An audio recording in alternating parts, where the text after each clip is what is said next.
keep on running around with other women in town.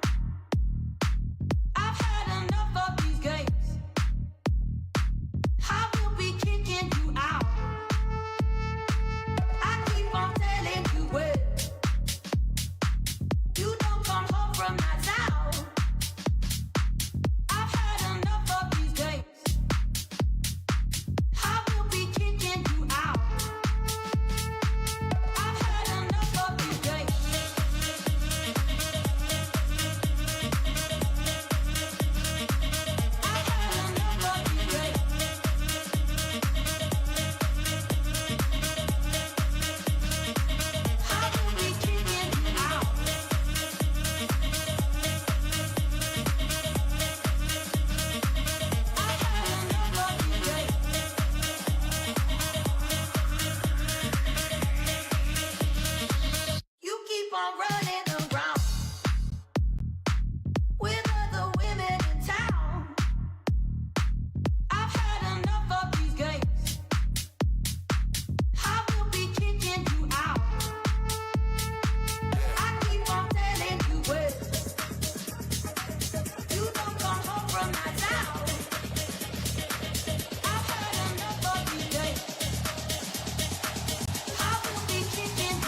keep on running around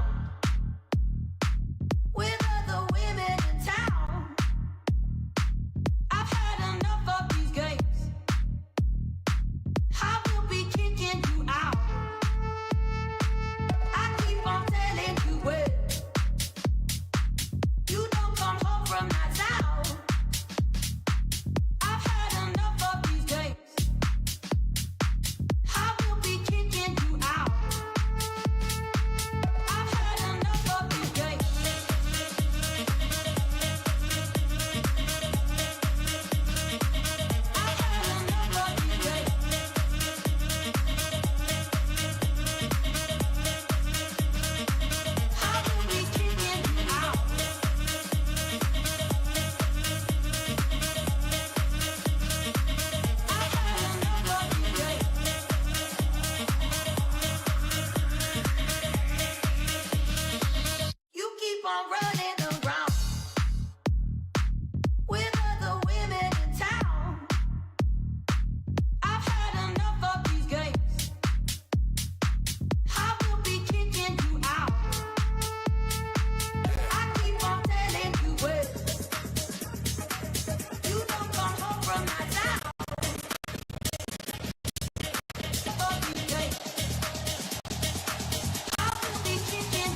What is up, CESAFI? So tune in the greatest esports student athletes here in Cebu.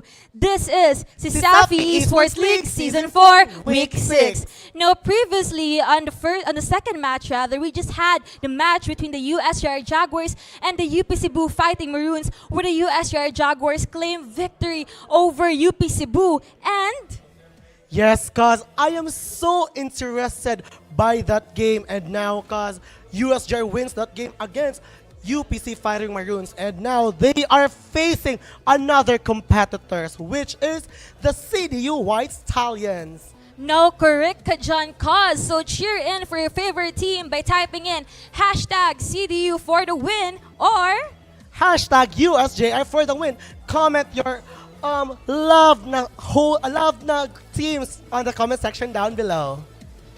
And before we start our game, cause I know everyone is excited, everyone is thrilled and hyped, but we would like to thank our lovable sponsors for the love and support. This event will never be possible without you guys. A very special thanks to Virginia Food Incorporated, Basta Hot Dog, Virginia, Smart Communications, live more today with Smart, PLDT, leading and inspiring Filipinos to create a better tomorrow with PLDT. PC Express for all your digital needs. Crayon Lab, your one-stop shop for premium pins and custom designs. Puso Pilipinas, Smart Sports, and Cebu Institute of Technology University are venue partners. Thank you, venue partner, the CITU, for the love and support. And I will ask you, cause, are you excited? Yes, excited! Because I know everyone is excited. And now, I will give the mic to our wonderful and pogging casters, Mr. Bronze Radiant Player Caster Ward, and he is the deep voice for the deep dive, Zico. Casters, take it away. Hi. Hello. I'm not the guy with a deep voice. He is. What's going on, CESAFI Esports League fans? We're back once again with some amazing VALORANT action right here on the official CESAFI Esports League page. And if you're not liking, sharing, commenting, reacting, sharing, everything, touching all the buttons, if you're not doing that, hi, do it. Do it now. Please. Because we have quite the game lined up for you guys. But before we get into that, I am the deep voice for the deep dive, Zico. I'm joined here by the most esteemed, most handsome, most wonderful. Hold on, the glaze is a little tough on that one, but I'm your bronze player and caster forward, the voices of the battlefield for this upcoming matchup. Now, we've had a lot of matchups here today. This is going to be the 5th one. So with that, let's take a little bit of a gander on the standings real quick and see how things are going on. And right now, at the top of the leaderboard, USJR has secured their playoff spot. So this game up against CDU can just be a relaxed, chill game for them. For the vibes. Yeah, for the vibes. We're going to be chilling. But unfortunately for the side of CDU, It's not looking good. it's not looking the best for them because they are sitting at an unfortunate 0-2 games lost and no points to their name. So it's a little rough on their part, but they could do a little bit of they could still give us a show because CDU is still a great team. Here's the thing though, Yeah. mathematically speaking, CDU can still compete. Because if you look at the 0-2 standing, if they're able to beat out USJR on this one, they're going to be on the 1-2. And then they're going to need either USC or UPC to go on a 1-2 and have the A worse round deficit. differential. Yeah, they need both of these. Actually, is my match wrong? But I for- don't know. Shout out Ferraris. How you doing, man? But this is going to be the breaker showdown here. Of course, USJR versus CDU. Two of teams that have been facing off already in the past, in the beginning of CESAFI Esports League, and that one came into an in-betweener. But of course, this time, there's going to be no draws, there's going to be no in-between. No in between. This is going to be the tiebreaker showdown indeed on Yeah. that record that they have. So will USJR be able to win this one, or will CDU pull an underdog victory up against them? We'll see which squad will prevail today. But let's get to know the players for both of these teams. Absolutely. For the CDU side, we have an absolute unit that we saw play a handful of times previously. Anger Durley, Clargus, Rain, Kato, and Dre. Yep. All around. Yeah. These guys have been giving us a show back to back to back to back. Absolutely just wonderful plays all around from all of them. I don't even want to mention any of them individually because the whole team as a whole has just been showing up in every angle possible. Kato actually didn't play Yeah, Kato has in been the playing. previous game, I believe. Yeah. But now he's subbing back in. Dre is here as well. The duelist that they have that takes space every single possession that they do. And of course, Clargos, the man oiling up the machine, the team captain in this squad. His warm-up is push-ups, by the way. He does push-ups for warm-up. I believe it. Look at his arms. Yeah.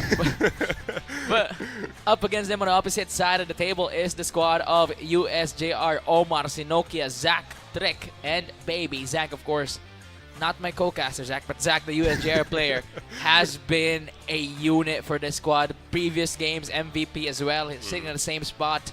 And they will try to replicate the success that they've had in their first 2 games today. I mean, judging from their just now in the previous game, their performance was, you know, almost unrivaled. UPC was given a run for their money, but USJR, they were going through that game like it was absolutely nothing. Slicing Flawless. butter with a hot knife. Absolutely slicing butter with a hot knife. So, with that being said, let's see what these guys are comfortable when it comes towards maps. Yeah, obviously, comes into a great account what map they're playing. USJR getting rid of Split, getting rid of Pearl, and getting rid of Lotus. Even though they were dominant in that map, I do believe that it can get a little bit stale if you play it over and over again. CDU will be banning Bind, Fracture, and Breeze, leaving us with Haven with USJR on the attacking. Haven is a map that we have 100% not seen absolutely too little of. Haven is fan favorite, player favorite, everybody's favorite, but for good reason. Haven is such a fun map to play, and on top of that, guess. But with Haven being picked, when it comes to the agent picks, obviously we're going to be getting a Sova most probably. Neon is looking Very like default composition in this matchup. I mean, it's one of the oldest in Valorant as well, so it's very defaultly played. And this will most likely come down to mechanical prowess. Their strategies can still be unique, but it can be very difficult to make use of that. I mean, everyone has played Haven in the entire season. Everyone's played Haven. Like, all around, every single time there's a pick and ban, there's always got to be at least one of the teams going for a Haven pick. But when it comes to, I was going to say maybe we might see a Yoru, but I don't think we're going to see a Yoru after what happened. See a Yoru. Yeah. Shout out to N Radical right there. That man is in tears after the nerves, but But yeah, as I said, there's going to be a Sova on either side and Neon only on the CDU side. That's Dre's staple agent here. He is comfortable with the Neon, though he didn't perform well in the last matchup with that. He did in the past, and that's what he needs to look back into. Yeah, and Anger Durley again on the Waylay. I feel like that's a little bit of his comfort pick. And that's going to be a dual duelist for the side of CDU. On a map like Haven, I don't think we're any stranger to that at all. Exactly. But for the side of USJR, they are running a single duelist composition. Yeah, so that's going to be a little bit of a difference. But the thing is with them is the double initiator. That's the flash of the breach present along with the scans to the soul. But you pointed out the chamber. Yeah, on the side chamber of as well is CDU. going to be interesting to see. Yeah. I love chambers. You know, chambers is we're going to get a show with the chamber. Yeah, we're going to show. Again, shout out Raf. Raf, one of the most proficient chamber players I know. He's been playing chamber very well recently. But again, this is going to be CDU versus USJR to break the tie in the record. Who will prevail today?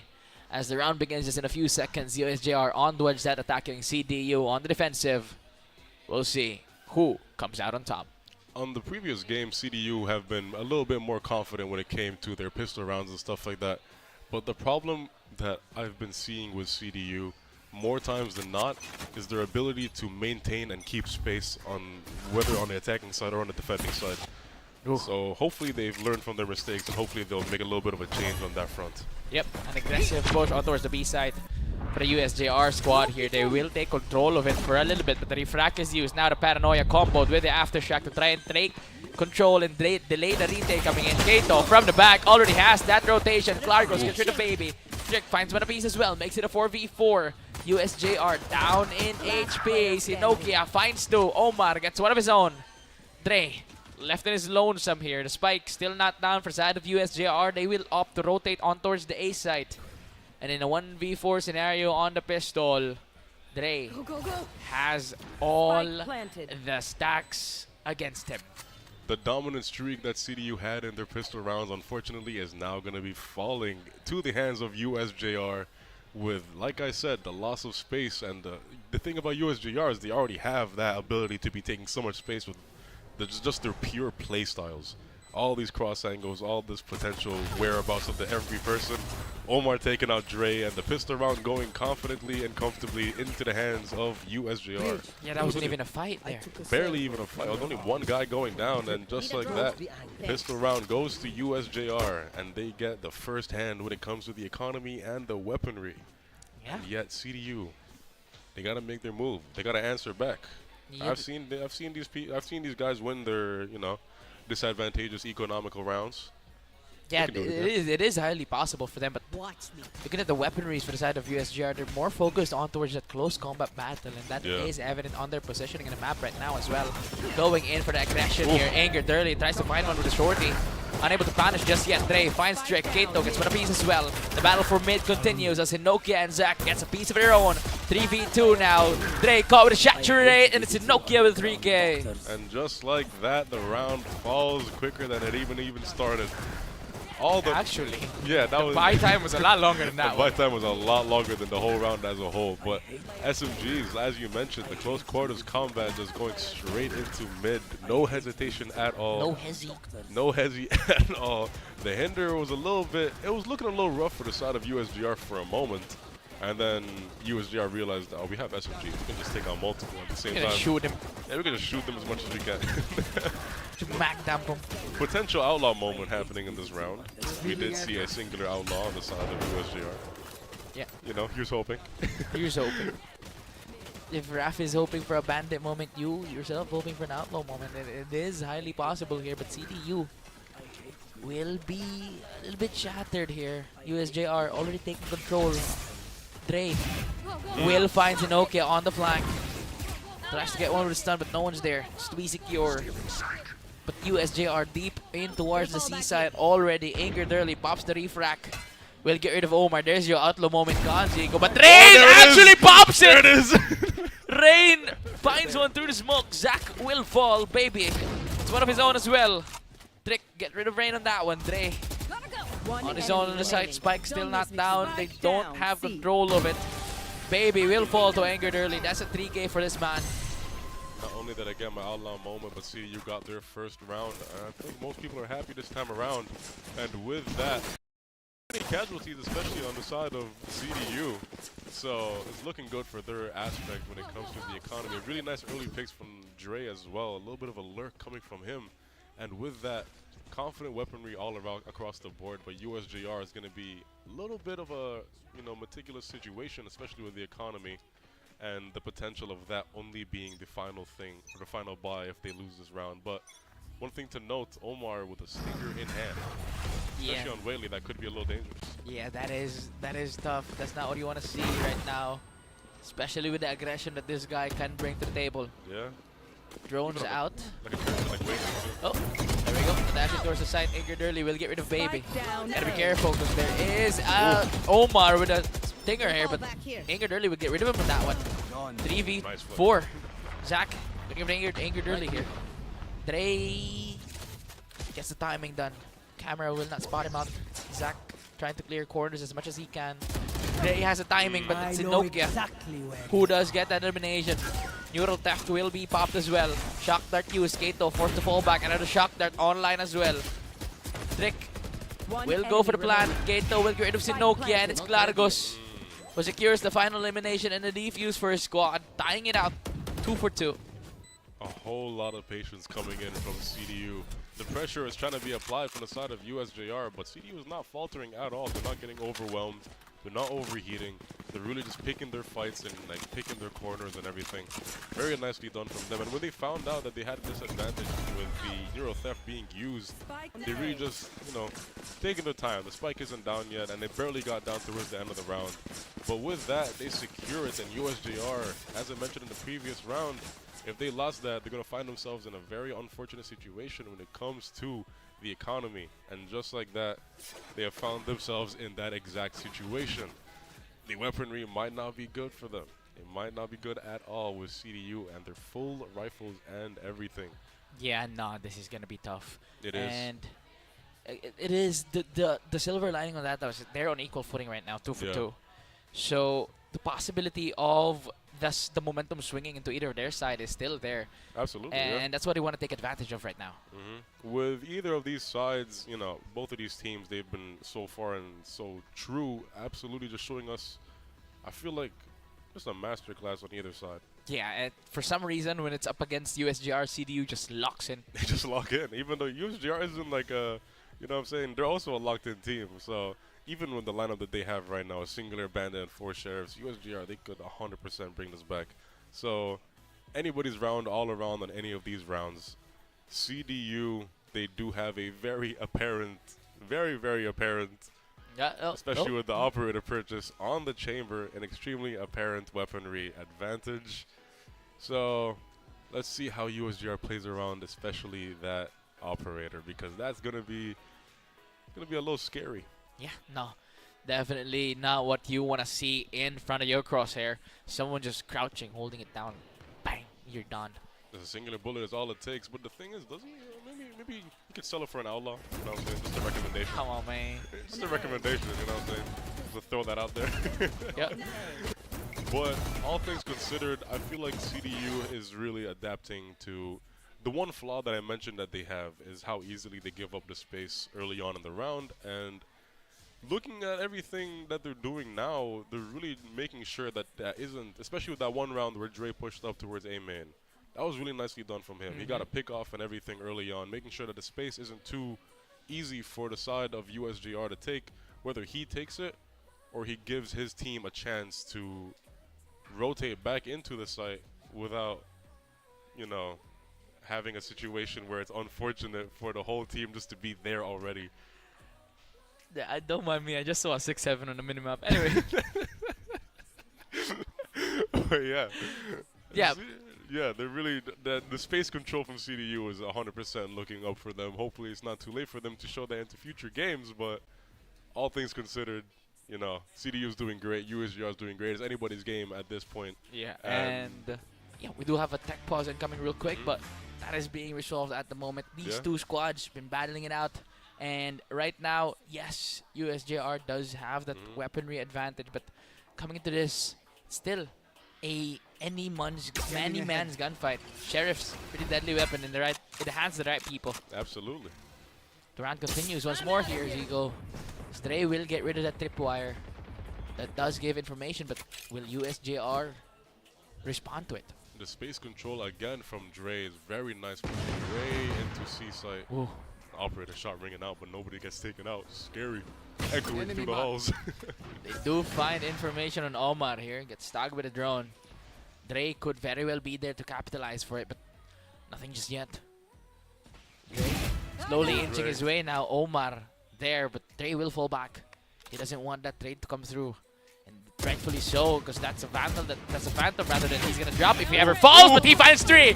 Doesn't even matter because Anger Durley is there for the trade. And suddenly it's all up to one man. Sinokia inching his way closer and closer to the spike, but is aware of the dangers. As a Sheriff on hand, tries to get one, he does. Nice. Anger Durley falls, that could very well be a Vandal retrieved. Finds Kato as well with a clean shot. Pops the cyber cage to find any protection. He does retain the spike, but it's Rain with a quick shooting pop.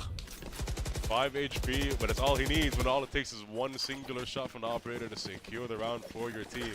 And just like that, CDU's first advantage in the game. 3-2 for CDU, for me and you on this cast. Hey, look, a replay on the minimap. No, that's not where the 6-7 was. Unfortunate, not possible. The 6-7 was a little earlier than that. But with that, after that little bit of a save round for the side of USJR, we might be getting a little bit of a change of pace, especially with how aggressive the USJR usually plays. Obviously, they can't with the kind of weaponry they had. Conversion paths now used. CDU will aggress. Largos and Anger Durley finds one apiece. Zach is there for the Banish playing around the cyber cage. Will he be able to find another one here? And so far, Shock Darts used. Dre will walk away. Still full all of health here. Gets tagged by the drone, but will be able to run away and regroup. And just like that, the man disadvantage is all the way towards the side of USJR. Oh, timing on that one could have been. Just barely escaped that. Could have been. Could have been, but unfortunately for Raid, he was a millisecond too late. that convergent path's a lot of worth coming out of that. 3 men already taken out. 2 of them had their ultimates, and well, could have been the deciding factor in the round, but just like that, it's a 2v4 in favor for CDU, but USJR already has control of the A site, and no rotates are coming out from the side of CDU just yet. Yeah, they're not aware at all. No information gained, no information found. But all things considered, the retake might be a little bit easier for them if they manage to go for a little bit of a pincer with the 30 chamber seconds loaded left. through B, and the Neon and the Sova supporting from the back end. But we'll see how CDU decides to play around this kind of play. It looks like they're going for the full retake coming from the B-link area. That recon will not give any valuable information. Lob shot will ring out. Tinokia will take on main though. Dre finds one of his own, and it's Klargos with a 3K. A 3 apiece to secure the round for their squad. 4th one at that. A little bit of a body shooting there, a little bit, you know, poking fun at each other. But You with failed. that, CDU with another round to their name. Very wonderfully done from them. The retake, barely a problem on their front. Very nicely done from the side.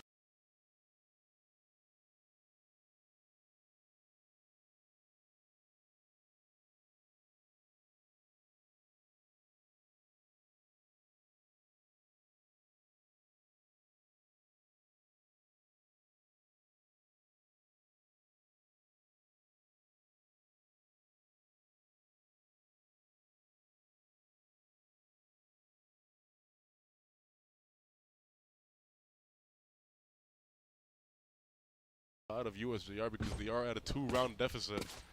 Very unfortunate for them, but you can never count them out because a team like USJR, they never falter down, especially when they get consecutive rounds down. But a side like CDU, with the momentum and the confidence that they can build up, it's anybody's game still. Yeah, this is going to be still a 50-50 at this point. Yeah. Yes, the momentum is on CDU's side, but we've seen momentum switch back Very and forth easily, before yeah. in these two teams. Especially with the ults that USJR has.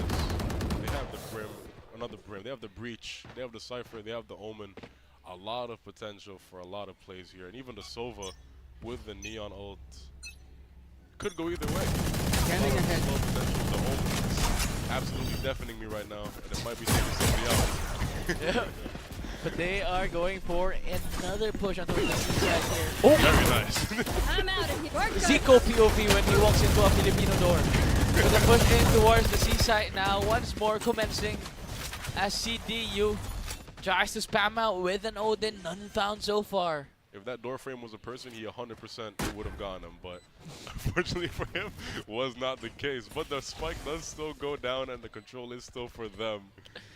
A headbutt in Valorant. Imagine an agent with a headbutt ability. Oh, but Days Dre now will find one. Ager Durley is there as well. Outlaw moment. Rain with an up on hand, a very dangerous weapon in hands of a very dangerous man. Ooh. Klargos gets rid of Trick. And a defuse comes through in a flawless round for CDU. They're chilling. Absolutely spectacular. What is Yeah. Klargos doing? He's What is Klargos doing? nodding yes. He's saying He's nodding yes. There we Good job. go. He's saying nodding yes. yes. Good job, yes. Very nicely done. Nice to Commending see. your teammates. Commending your teammates. And with that, a flawless retake from the side of CDU, just moving in as a unit. A nice little pincer maneuver. The outlaw moment coming through finally. I got my outlaw moment and the Yeah, operator still You got getting worth. you got your outlaw moment. I got my ult moment. We happy. Yeah, and and unfortunately Omar got a little bump on his forehead. Yo, someone check on his forehead real quick. Nurse. Nurse, can we get the Nurse. esports nurse real quick? You might have a little bit of a dent. But with that, moving into the next round, Dre getting a nice early pick on and gets Oh my days! A second one is there for Dre, and he is the third as well. He's just pixel shooting at this point. A 4K is Don't do it, secured. He gets the ace. And don't come Dre, back. don't do it to him, Dre. Why would you do that to them? He's just running circles around I go them. fast. You can't do that to them, Dre. You're tripping them and you're Oh, making them they had to fall. call a timeout after that. You have to after a They had situation to call like a that. timeout after that. Look at this man. Running circles, you're making them trip Cherry and fall. picking. Look at how little of the pixel is seeing. You're making them trip and fall, man. That's evil. Womp. Womp womp. So rough. And don't come back. Dre, you can't do that. Jay, come on. Dre. Referee. Ref, do something. Referee. Ref, he actually just spun circles around them. They all just tripped and fell. That's absolutely insane. Dre, that's evil. What a round by Dre. What a round by CDU. Obviously, the ace was the last domino to fall for USJR to call this timeout. They need a Momentum was timeout. swinging away from them, and they were swinging away fast. Absolutely. USJR, they definitely 100% need this timeout to really recollect and replan the potential anything that they can change. Because I feel like CDU heard me when I said that they just need more space control. And it's exactly what they're doing. They're controlling the space so much better now, especially with how Dre is just every single round, he's just moving in and just making sure that all the space is towards his team. And with that, he's really just securing as much potential as he can for his team and just making it really difficult for USJR to do anything, whether it's rotate or whether it's just have any kind of advantage for their team. Yeah. Rayman, he's back. Yeah, he's back on the neon. Yeah, a little bit of difficult time showing for him for the bind here, but now up against USJR, somehow, someway locked in again. The rest of the crew now pushing it towards the site. A little bit of team stun there. Coming in for USJR, convergence path available. Will it be utilized? Hunter's Fury popped. On towards nobody. I think the Clove got, tagged a little bit. But the plant does go down very early on. Who? Sinokia. Does have a hold of the lurk. I know exactly. Oh! Oh, he got one. He finds Angered early on this one. Overdrive will be popped. Dre punishes him. Rien forced to TP away. Another one is found by Dre. He might be looking for a back-to-back here. Conversion path used. Baby forced to TP away. Omar caught with it. Clargos finds Trick. Clargos gets another one of his own. Baby left on his lonesome. Spam through the smoke by the Odin. Rain tried to push him in the smoke, but it's Kato who's there to secure the round, and they're laughing about it. The CDU retakes are unrivaled. They are just this is dominating every single retake possible. USJR, they're getting the site control, but when it comes to the retakes, it's difficult because 2 ults were invested in that. 3 ults were invested in that round. And unfortunately, all 3 of them just completely fell flat. A singular tag from the Sova ult. The information from the Cypher ult just really didn't do much for them, and the convergent paths hit more of their own team than the enemies. So all around, USJR is just it's kind of falling apart for them, and CDU is just really just showing a nice act of dominance this time around. Rain could have! Well, and he did. He could have and he did. Could have and he got. Yeah, he got. But yeah, CDU is just really just showing, they're learning 100% from the amount of games. Look at that Sinokia. Sinokia right now. they're Could sneaking up. very well find 2. Rain Whoa. will get one. TP's away. Sinokia eliminated by Dre. 2v5 scenario. Baby will find Rain on that one. Caught with the scopes on. Refract away. Dre gets rid of Trick. Baby left in his lonesome. Smokes himself. TP's out. But he walks into the crosshairs of Angered early. The TP didn't work. Clargos need him as well. The TP did not go through. He smoked it, but unfortunately that little lip in front of him, he teleported right on that. These shots from Rain, man. Spectacular stuff from Rain. Unfortunate timing for that TP from Baby. But I think USJR just needs to counter the amount of space taking that Dre has been doing. Because, yeah, 16 to 4. Oh, my days. The early picks that he's getting from that kind of space that he's taking on every single, all the mains of every site, he just knows it. The only one that he hasn't really contested is B, but that's particularly difficult to contest, especially with a kid like yours. How is Baby low on HP? Oh, Like that. Odin spams. Understandable. That is Kato with an Odin on hand. Rain finds Zac as well, forced to fall back. Paranoia has been hit. Baby Get out of there. forced to TP away, down to 17 HP. TP's on towards Garage, but Dre is there watching. Trick will find Rain. 1v4. What can USJR do in a situation? Momentum swung way away from them rounds ago. Down to 719 HP is Baby. Could potentially pull something here. Just 3 people past his doorway. Oh my god. 2 people Dre past his doorway. finds one. Runs away. Back into safety. A 2v2 now. Spike still on hand for USJR. Here's Zico. They could still pull something. Yeah, absolutely. And the situation might not look the best for them because one of them 17 HP and they both only have sheriffs, but all things considered, it's doable. Yep. Odin in hand, peeking that right as I say that. Sinokia Yikes. taken out. The quick trade is there. Oh, unfortunate. Dre is there to support, and another round goes for the side of CDU. Popped the not dead yet on that one though. So Yeah, that's it could have been. coulda, woulda, shoulda, but unfortunately for them, it has been done. CDU getting another round in their pockets, just back to back to back to back. USJR, look at how many rounds this back to back. They're like, nah, we don't need that, not that yet. Yeah, it's fine. It's fine. We're not done yet, bro. It's 9 rounds in a row, and they're looking for Two more. ops. Two ops, two Odins. What are we doing, guys?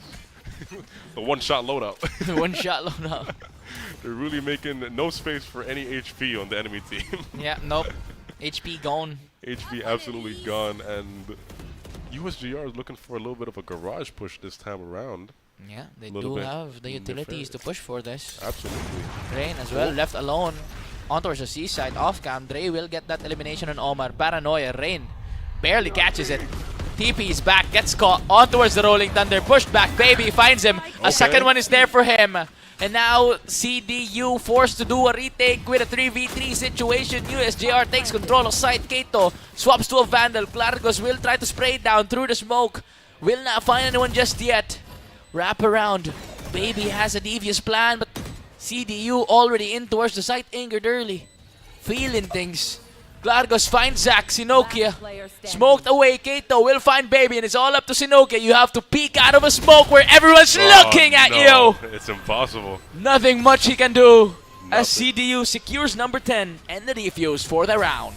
Ending the first half with an 8-round lead is, I feel like that's a little bit favorable. If I were to make a guess, Switching sides. that is a little bit favorable for the side of CDU, and USJR need to make a move because this round differential score is going to take a big hit towards them.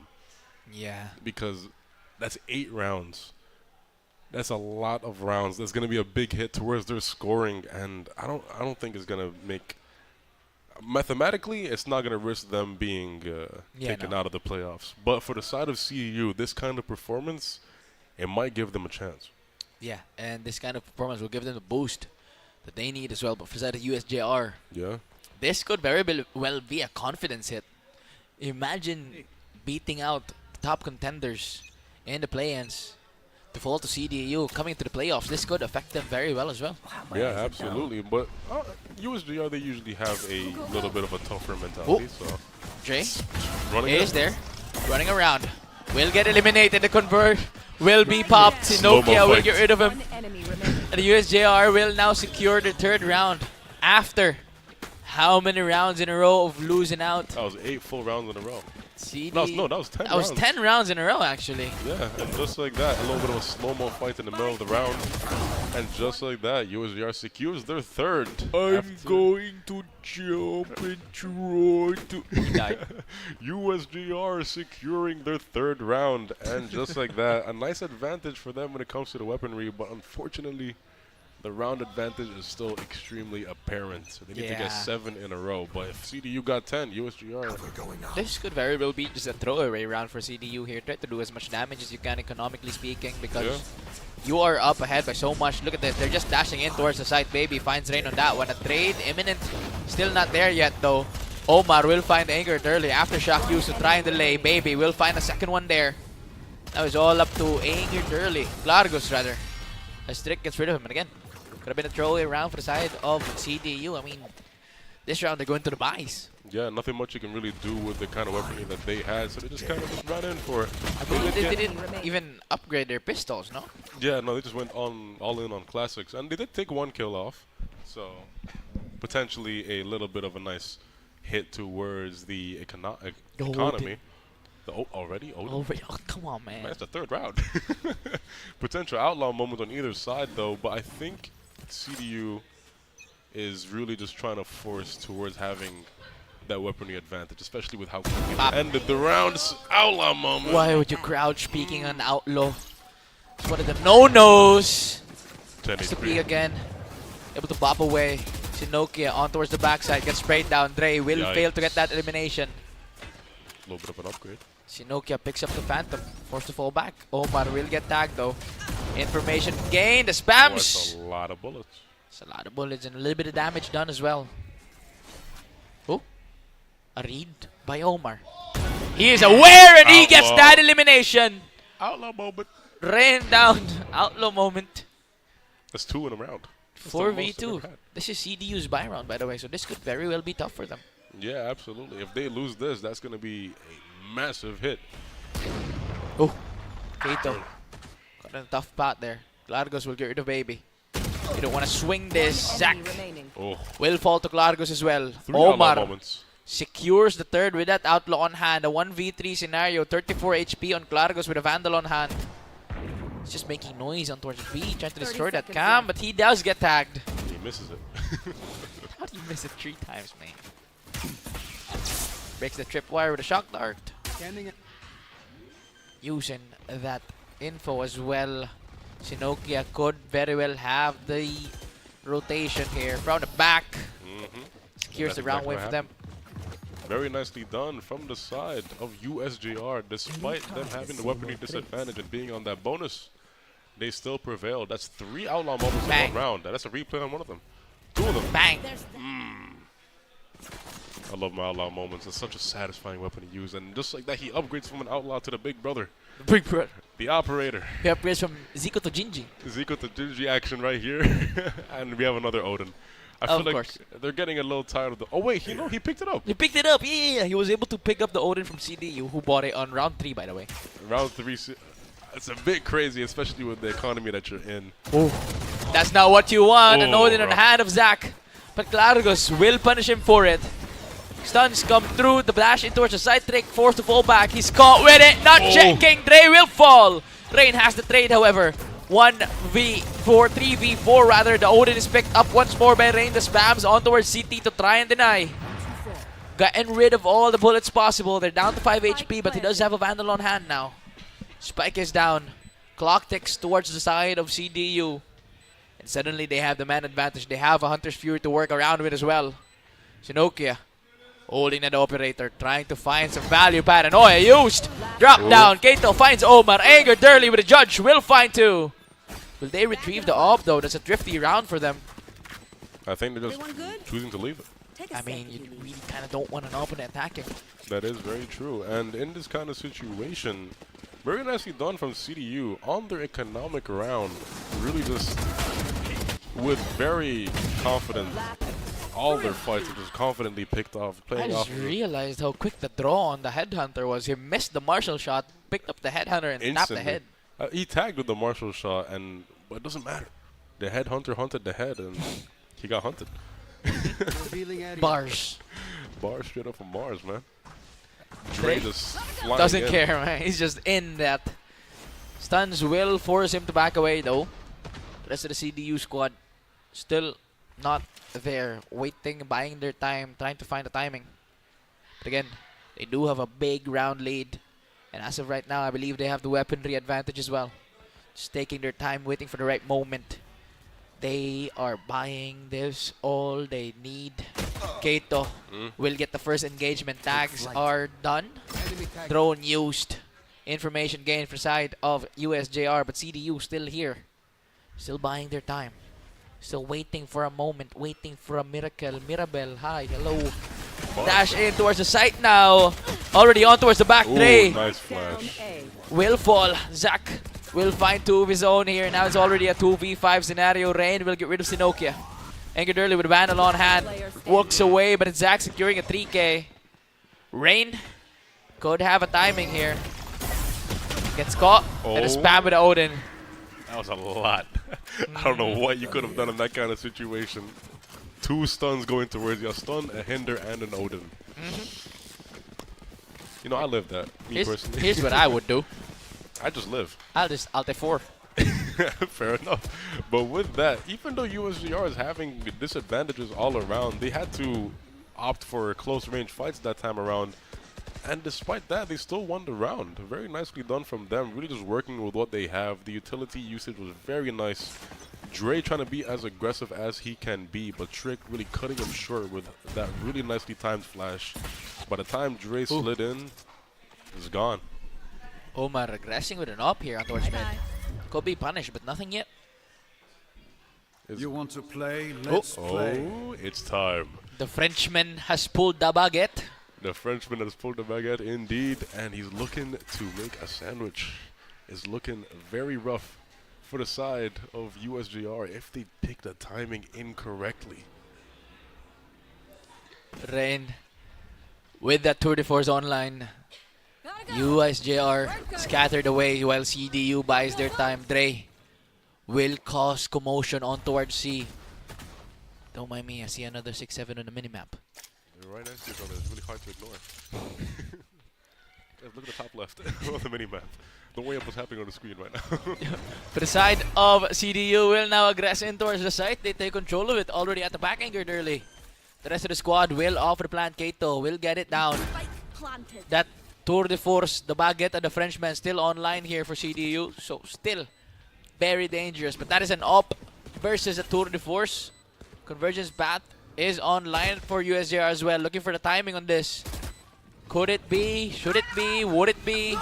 There we go. Convergence Bat along with Hunter's Fury used. Kato will still find one. Even still angered early. Gets one a piece of as well. Now, Jack will find another one. Here comes the counter convergence spot by Angered early. He gets a third. Kato will secure. And Dre getting to match point. And they are barking. The dogs are out. Hoo, hoo. Absolutely wonderfully done from the side of CDU. He just barely found a pocket in hell there.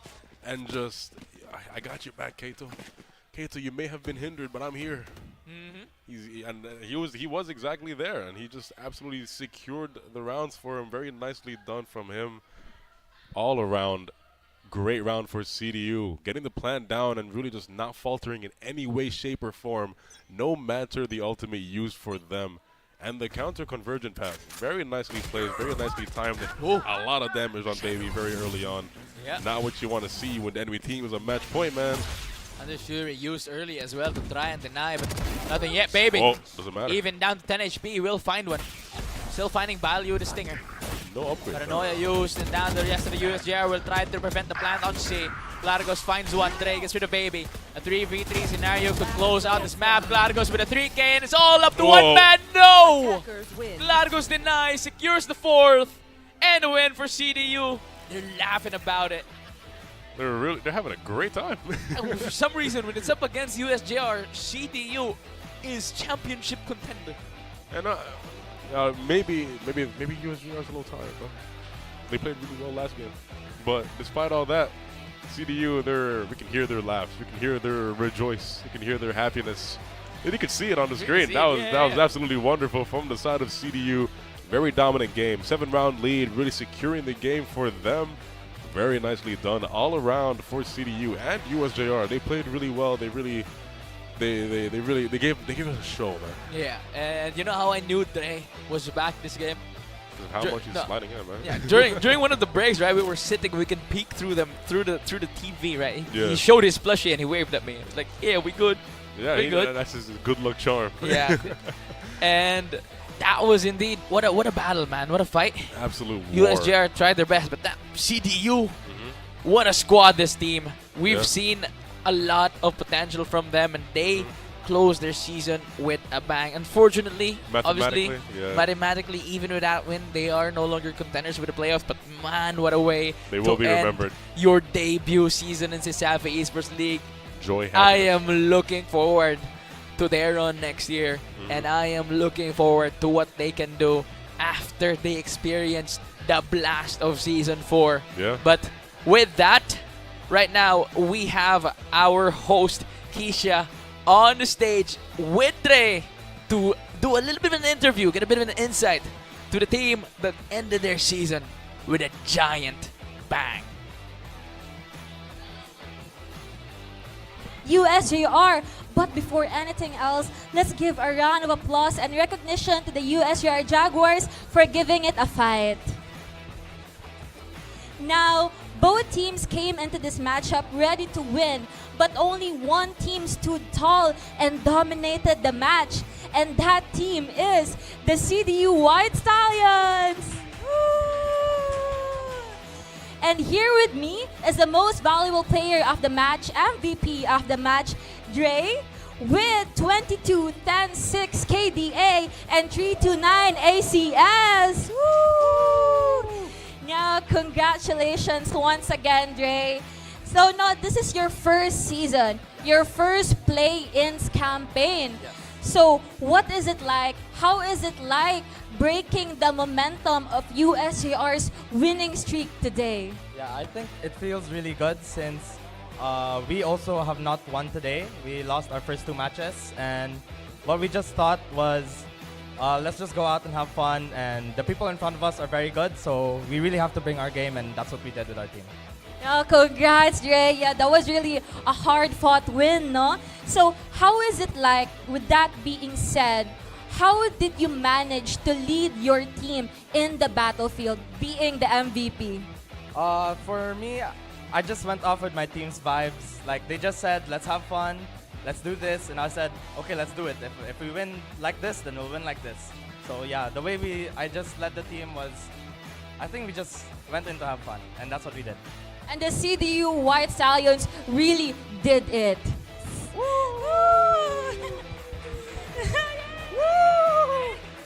So any shout-outs you'd like to give, Dre? I just want to shout out to my team, to all the people who came to support us, the committee and the school for backing us, allowing us to come to CESAFI and take part in such a fun competition.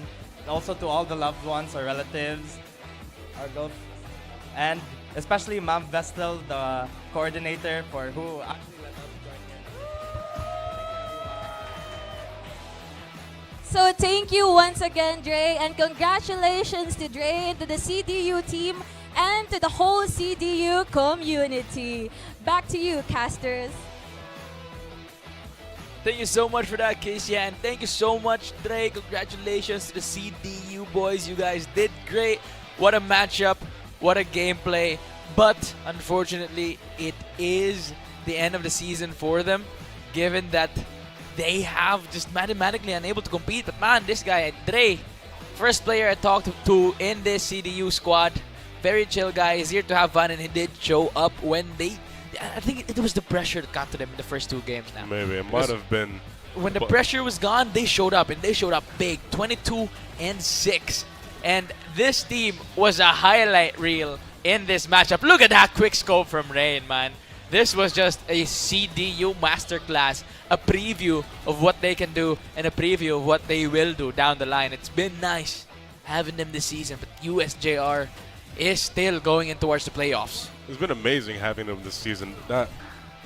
Dre, right before he left, was giving him one last ace.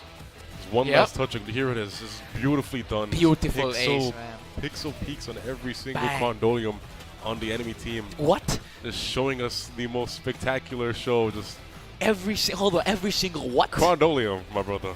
Indubitably, my vernacular is quite esteemed, so I gotta use it, obviously. Yep. But with that, CDU, unfortunately, they will be sunsetting their season, but with a wonderful game, a wonderful show, a wonderful performance, and with that, a victory. And Omar gave us the most outlaw moments we ever had in a round, at least for me in my cast. 3 outlaw moments in one. Yeah. I am satisfied with my casting career. As beautiful as their sunrise, their sunsets today, CDU. What a season they had. But look at this, man. 22 and 10. 329 ACS. That's almost a whole 100 compared to his counterpart on the other teams in Nokia. 4 first kills, and that's absolutely not a surprise because the defending side, he was attacking. The attacking side, he was attacking. He was attacking the whole time. He was attacking the whole time. Just the space was absolutely fully on the side of CDU. I think you might have heard my comment in the beginning of the game, so I'll take partial credit. Alright, No, but Alright. full credit goes to the side of CDU. Absolutely wonderful showing all around for all of them. Just everybody just giving us a show on either side. Both of these teams played wonderfully. All around, just very nicely done from both sides. Congrats to USJR to making it to the next section of this tournament. Yep, they're going to the playoffs. Is going to be yours. And CDU, thank you for giving us one last beautiful, amazing, spectacular show. That was a masterclass. That was absolute masterclass. Cinema from CDU. Yeah. Cinema indeed. Very nicely done from them. But that said, USJR has secured their position on towards the playoffs. But the game after this will decide who will follow. It's going to be USC versus UPC right after this one. It's been an honor casting with you guys today. I'm your bronze player, Radiant Forward. What? I'm your bronze caster, Radiant. I'm your bronze player, Radiant caster. At this point, bronze player, bronze caster as well. Forward, joined by the deep voice with a deep dive, Zico, the voices of the battlefield for this matchup. We'll see you right after a quick break.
You keep on running around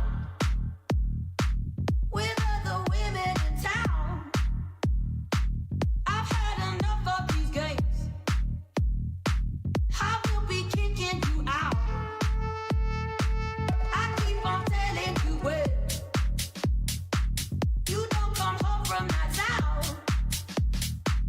I've had enough of these games. I will be kicking you out. I've had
you out.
You keep on running around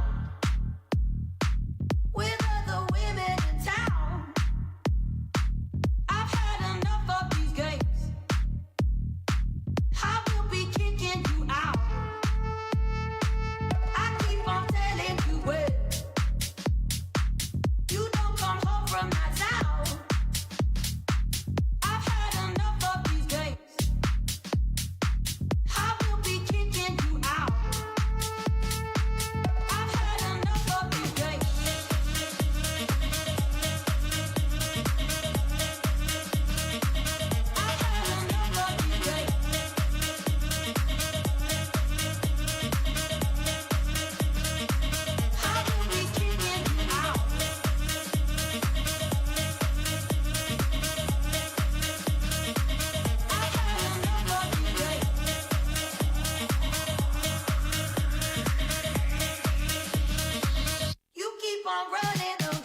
What is up, CESAFI? Thanks for tuning in to the greatest esports student athletes here in Cebu.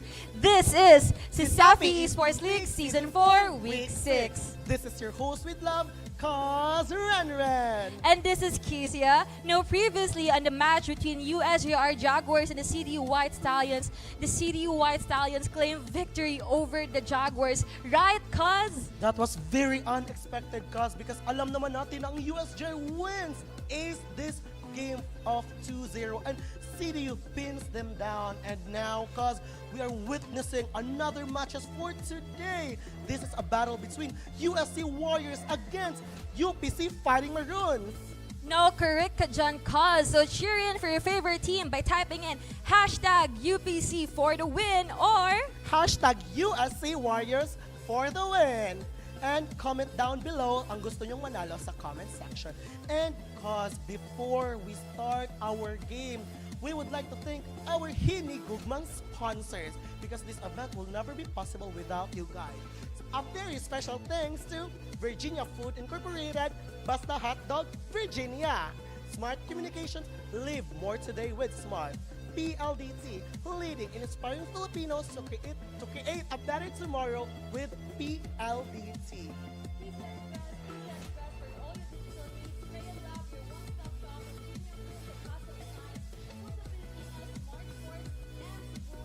Technology University, our venue partner. Thank you, sponsors, for all the love and support, especially sa ating venue partners na CITU. Thank you for all the love. And I know, mga Cuz, the audience, the people here at CITU SHS Library are very excited sa ating matches today. Are you excited? I'm so excited. Because now I will give the mics to our wonderful and pogging casters, Mr. Fantastical and Radical, and his deep voice for the deep dive, Zico. Casters, take it away. Well, hello there. Thank you so much for that, Cause Ren and Keisha. Very wonderful introduction right there. But, you know, today's matchups have really been great. I mean, USJR in, CDU out. But things from the previous match have come with some interesting turn of events. Right Absolutely, yeah. CDU really they made themselves known. You know, one last game, one last shout. Their sunset was as beautiful as their sunrise. But before we get into the current game at hand, I am the deep voice for the deep dive, Zico, joined by the ever so handsome, ever so amazing, ever so just intelligent. Hey, thank you for that, by the way. But it's none other than Mr. Fantastical and Radical. Absolutely. And we will be the voice for the final match of the day. What is the final match of the day? Well, it's going to be UPC versus USC. Now, take note, these teams had just faced each other from last week, and you know, you kind of get the jitters. Yeah, it's a rematch. How it's a rematch, and how they're going to, you know, really prepare to face up against each other. So just knowing that they've been at each other from the previous week, and as we see the standings here, we have USJR just securing. Yeah, just comfortably securing this, and then the two teams that will be facing off right here, right now, USC versus UPC, and the thing is, this is the game that will determine who is the second team that will be getting into the playoffs. This is the do or die situation that we have on our hands. They're basically playing a win then you're in, and there's so much at stake at this match right now. But we see the headline right there: Warriors strike or Maroons charge.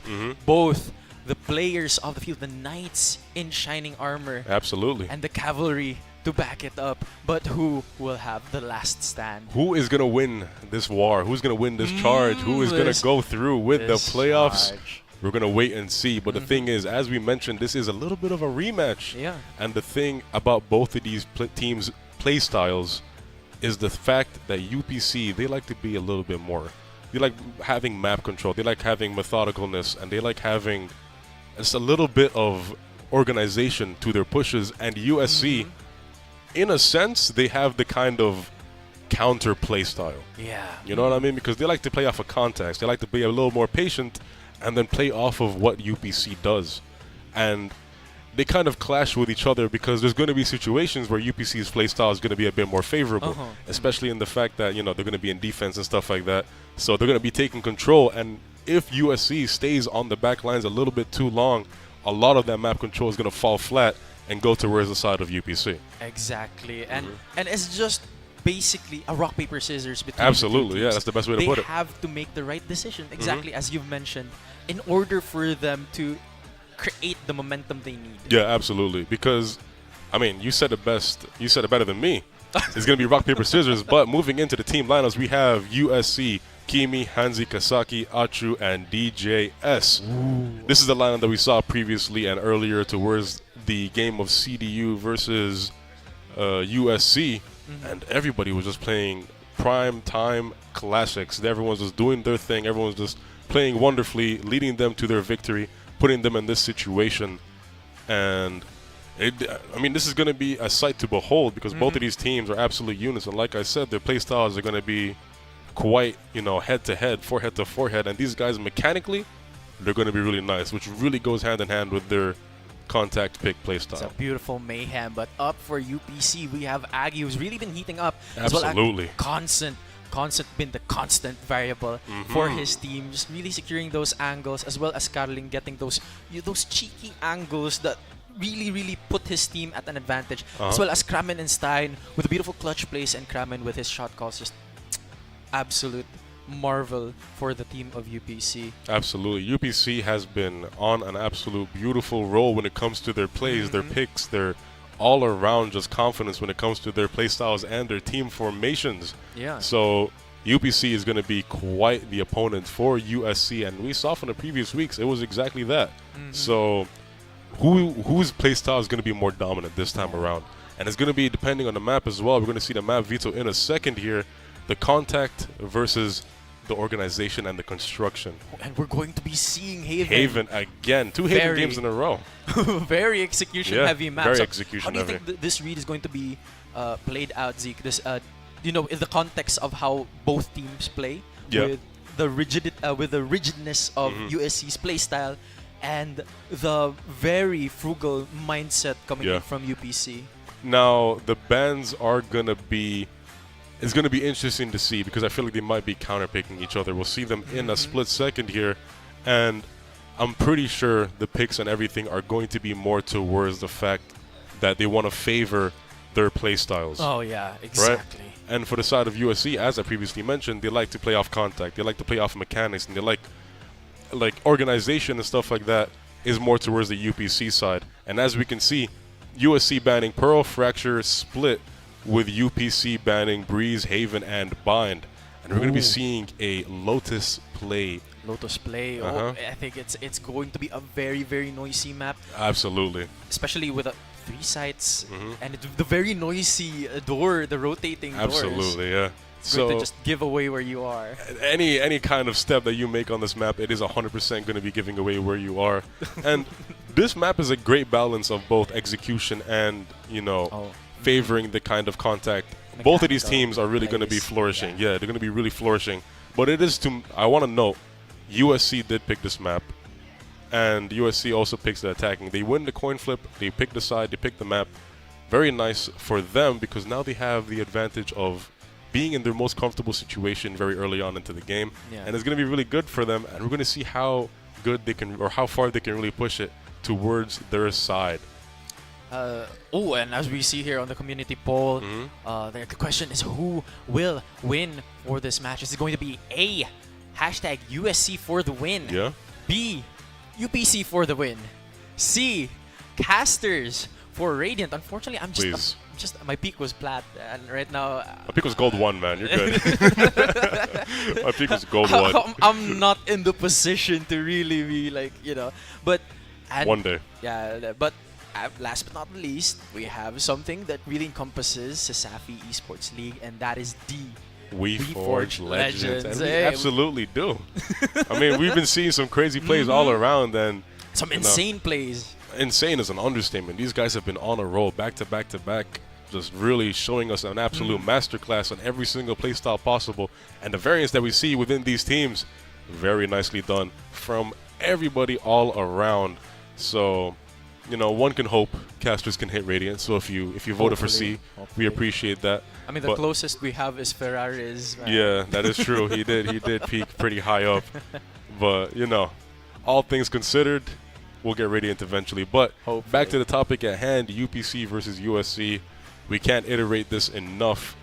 In specific situations, both of these teams counter each other's play styles, and it's going to be very interesting how, like, both of these teams are going to be molding the situations into their favor so that they can favor their own play styles and really just make sure that they have the advantage.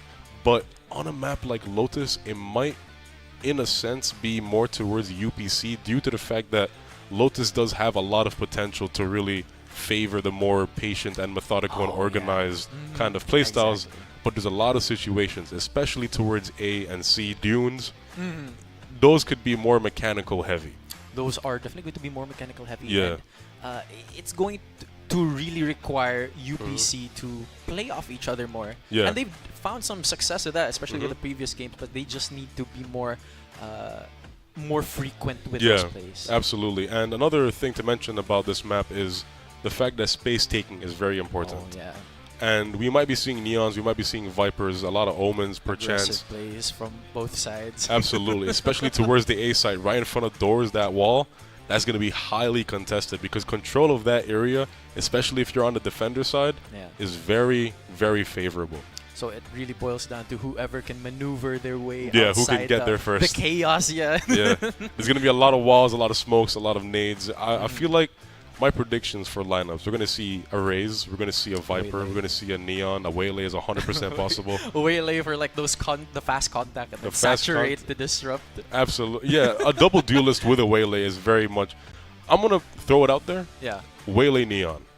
Waylay Neon. Oh, yeah. Thoughts? Because Waylay can do saturate and then punish by a relay bolt from... Yeah, right? That combination very really possible. is deadly. And it's very, very space punishing as well. Absolutely. And that's the thing. That's why I was mentioning it. Like you said, it's very space punishing, and the fact that they can take a lot of space with that kind of combo is very much right. We've already seen it in previous games. Waylay going in to saturate, and then going back out, and then Neon is already in their faces, making sure that the saturates are capitalized off of. So Waylay just comes in as like it drops the saturate. And just here you go, guys. The Eminem meme. Here you go, guys. But with that, like I said, there you go. Waylay Neon. Yeah, Waylay Neon. Oh, my predictions. We have a Raze. And a Raze. Come on now. I mean, Raze could also be punishing with her pain shells. Absolutely, yeah. And especially, like, a lot of denial always happens towards the A site. You just throw it straight towards the wall, and then that might give your team a chance to move ahead and everything. But duelist on either side is... I mean, what did I say? I don't want to be that guy, but I predicted basically all of the UPC's lineup. You know what I'm saying? The Fade is the only one I didn't mention, but the Viper to Neon is going to be very prominent, especially towards the A site. The Omen is going to be very prominent towards the B and the C site. The Fade is going to be very nice on either side. That's, you know, a lot of aspects to be considered in, especially when we factor in their playstyles and everything. But seeing a duelist like Waylay and Neon towards the San Carlos side, very much in tune with their playstyle. I see. But something you really have to take notice is that UPC are not opting for a Sentinel. And how does that really affect how they're supposed to play? It's going to be way more towards like anchoring with the tools that they have at hand. Yeah. So there's no really hard delay at the moment. And that might, you know, come to bite them back in the process. But, ooh, beautiful paint shell coming in from Kimi. Opened up a large portion of the site for the side of USC. Very early control for their side as well. And it just you really have to play off each other. But UPC, oh my goodness, they have outdone with how they play each other. Just first round. You know, very nicely done. And like you said, they're playing off each other very nicely. A quick early pick for the side of UPC gave them a little bit of momentum to really just kind of fall back towards a little bit of a comfortable advantage. But USC, they flooded into the site, but UPC was already prepared, and just one by one, before we could even get into the groove, they're already warmed up. And that's exactly what we want to see with their composition. I mean, without a Sentinel to really hard stall, you want them to coordinate more with the utilities that they have. Absolutely. Toys they're playing with. Oh, and that's going to be UPC trying to delay the mounts, but no, Kasaki. DJs, however, will be taking Kramen down, and that's going to be a large and that's going to unlock the C site for the side of San Carlos. Absolutely, and the USC control is already very prominent towards the side of C, and the plant is already going to be going down. A nice situation for them to be in. Constant was able to snag 2 down, and that's going to be man advantage for the side of San Carlos. Constant goes down, and DJs will secure the round for the side of San Carlos. A very comfortable 3K for DJs, and very nice wall bangs from Achu. Really just check his PC moment. Like, look at this constant. Check his PC moment. No, it was constant. Yeah, check his PC. He's just getting wall bangs. They're too good. The allegations. You gotta check his PC, guys. But with that, USC is going to be moving into their bonus, and UPC is going to be sticking to where. Oh no, there's bonus denial. Yeah. They got their weaponry from the previous round, giving them a very nice advantage, and UPC is going to be stuck with a handful of sheriffs. Exactly, and that's going to be Painful's thrown as well as the tether coming in from the fade. This toxic screens goes up. Confrontations have been found. Stein was able to take down Hanzi, and now UPC tries to skedaddle over to A side. Hunt has been set. DJ Skimmy was able to take down Constant Aggie, however, is heating up, gets traded, but with no information, Caroling was able to get the jump on Kasaki. DJs, Not quite. unfortunately, just missing a few pixels. Just barely off. Barely, just a few inches more. A little bit too wide on the peak, giving UPC the victory on their side. And with that, UPC with a nice, comfortable lead, a nice singular round, and the weaponry in their pockets. Very nicely done from them, very comfortably done from them. And we might get potential for an outlaw moment. I've been saying this all game, last game. We got 3 outlaw moments in a singular game. Can Aggie top that up? Let's get an outlaw ace for the one time. And moving into this next round, a very nicely lined up Hans, leading to a very beautiful kill from Hanzi. On Rubble, Johnson will be chased away by that Prowler. Gets snagged by the Bucky, and Kramen will be traded by Kasaki. Thus, the very, very scattered position of the Paranoia, nice Paranoia will be able to catch him off guard. Stein with a kill. The Lightspeed gets prompted. Dark covers goes down. B-Link Lightspeed once again coming in from Stein to distract, but Hanzi will be spotting an angle on Caroling. Was very, very certain that there was going to be a follow-up, but Stein will be left all alone, and the rest of A-Site in the hands of Hanzi. And just like that, USC, the plant going down. One person with a very comfortable full HP, but unfortunately, DJS barely hanging on for dear life. The time is ticking down. Stein with a comfortable, but a little bit shifty 70 HP, peeking every corner, being very careful, being very methodical. Stein, where are they? Stein is a bit of a high-low. Can you get this? Having the read where they could be, but unfortunately, Hanzi will be closing in the round. Absolutely wonderfully done from them. A nice little high-low, making sure that every, the angles are there. Every elimination counts, and there's just going to be a ladder for both sides trying to scale up on the score. Yeah, I was about to say, they're both going 1 for 1, round for round, band for band, absolutely. But as 2 survivors on the side of USC for that round, and a very comfortable full buy from a whole team of USC, but not as fortunate for the side of UPC because they are going to be suffering with a little bit of an economic constraint, leading them to unfortunate buys. And this is what we were saying, the control of A-Long is very important, and they're taking that very early because they need every advantage that they can get, especially in the situation that they're in. Exactly, and Hanzi just holding towards the dark covers. Aggie getting a little bit agitated. Okay, I see what you did there. Getting a little bit agitated, really, really itchy with that judge. He's trying to seek a confrontation. Kimi was able to spot some action, but no. Aggie just way too far, tries to back out, and that will be a hard reset. Hanzi needs to hit those shots. This was an easy pick for them, maybe potentially giving them a bit of an advantage, but unfortunately, no joy on that front. Oh, unfortunately, the joy is yet to be found. The dopamine rush is not yet there for both sides. Aggie is looking for one, though. A judge on a very aggressive position. Just waiting through the smoke, but does he That's know the 5 whole team? modes are about to dissipate. 5 HP. 5 HP, light speed. DJ secures Oh. that kill, but Kramen will be trading him in. And a showstopper has been prompted. Ooh, Yikes. unfortunate. Just over the ceiling. A lot of damage there, leaving him at 7 HP. Yeah, Nightfall Nightfall. going out. But that will be the plant for the side of San Carlos. Lightspeed gets prompted, tries to find somebody, but that's going to be 4 on site. Refract has been prompted, but no value at the moment. Gets taken down. Achu was able to snag Achu on caroling. 2. Taken 2, gets traded, and Kramen will fall in the hands of Achu. No, the wind, that must have been the wind Must on have the been the nose wind, of yeah. Achu. He was sneezing up those bullets, and it profited off for his team. But speaking of profit, unfortunately, not a lot of profit coming out from Gramen's Nightfall. It did hit a couple, but unfortunately, nothing really much came off of it. The plant still went down. The control still stayed on the side of USC. But with that, UPC is going to get another chance at another buy.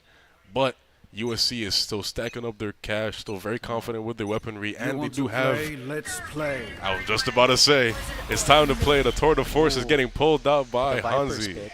And the Viper's Pit as well, Constant. A little bit of a counter ult, taking full control of Mound, but it's looking like USC might still go for a little bit of a challenge here.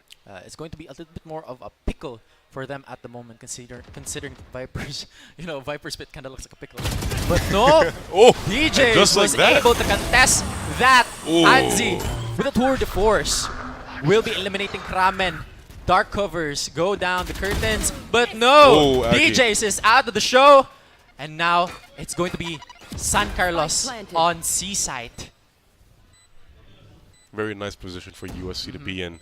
He's just hovering. The crosshairs are hovering. Just waiting for the smokes to dissipate. Aggie. Oh, Aggie. Overheated a little, and Hans will be snagging another one off. The crosshair was there on the head, but the tour de force was simply faster. It was too quick and nice. A lot of good value off of that. He didn't even buy. He had so much faith in the fact that he was going to get value out of that tour de force. He got a 3K at that. And the fact that DJS took Constant out that early was really good for their side, because that just completely denies the Viper's Pit. It bought them a little bit of time, but I feel like Constant should have been a bit more Passive. yeah, way more passive, especially if you want to keep that control on Mound. And Mound is so important if you're pushing into C. Yeah. It was a good situation until it wasn't. USC securing 2 rounds in a row, giving them a nice advantage. Going to be a haunt being thrown down dark covers. And yeah, I agree with what you said, but Kimi as well as Hanzi was able to find a piece for each other, and that's going to be a 3v5 situation for the side of San Carlos. Very nice. 3v5 in favor of San Carlos. And now, I just want to highlight what you said, especially with how Constant should have been playing a little bit more back, considering the longevity of the Viper's Pit. Absolutely, yeah, because you know that's a huge advantage that you're really committing into that mound area, and you really want to make sure that stays there as long as it can, and hovering out of it and stuff like that, and giving away the advantage that is really prominently giving you and your team is kind of it's one of the plays of all time. Yeah, it was a missed opportunity, yeah. It was indeed. But Constant looking to find some action. Tries to spray through, but it's going to be the overdrive from Aggie. Overheated was sent to cool off a little, and Kasaki will be trading caroling. And ultimately, Hanzi will secure the round for his team, eliminating Constant. A nice little 3K. Very nicely done from Hanzi. He's just really stacking up the kills, making sure that chamber pick is to a very nice profit. And he's doing exactly that all around. 3 rounds in a row for the side of USC, giving them a very comfortable lead. And if I'm not mistaken, UPC is on another chance for a bye round. Hopefully they make it count this time around, because if they keep on going on this, I'm predicting if they lose, they call a timeout. Exactly, and alleviates the pressure. However, this Haunt will be pressuring a little. Misses on the Haunt. Fast lane goes down, but the Prowler will be chasing right from the back. You cannot be missing those. Find some head movement. Constant tries to weave and dodge. through those the bullets that he had. They try to take space, but he's missing the haunt. Yeah. How do you miss the haunt, man? The haunt is very, very big. It's a massive ball in the sky. You can't be missing that, bro. It's a blob of shadows. And it's really just, they give up a really good advantage that they had. Caroling gets saturated, disrupt, a refract on through, gets the response from Kimi, tries to play off that saturate. Hanzi will be spamming through. Aggie tries to overheat but gets taken down by a shorty. And now the disrupt on Constant might be the variable to disorient him a little. And what a shot. Unfortunate for DJZ. Snakebite will be going through to secure some space. But Kimi and Achu are still aware of Constant's presence on the site. Tries to check on tree. Not quite. Not quite, but no! They're playing Missed opportunity right there. playing time a little bit. Messing around with them. Ooh. Yeah, unfortunately, Achu was able to snag Constant off. And just like that, that's 4 in a row. A timeout might be due, UPC. You gotta recollect, you gotta replan, because every time you get a buy round, unfortunately, it's not going in your favor. And with that, once again, the economy flooding towards the side of USC, and despite their economic situation, they're still opting to buy rifles and just, you know, we'll settle for the half armors. They do have convergent paths in their pockets this time around, so they might be planning on playing off of that. Maybe possibly even a retake kind of play. Exactly, but a nasty first frag with an outlaw. Stein will be posted up all the way on Rubble, but you know, they're pivoting off. They've made their commotion and now they're going to where Viper is. Yeah, because I think they noticed that everyone's going to be trying to push towards and really take control. Another outlaw moment. Ooh! But he gets taken out.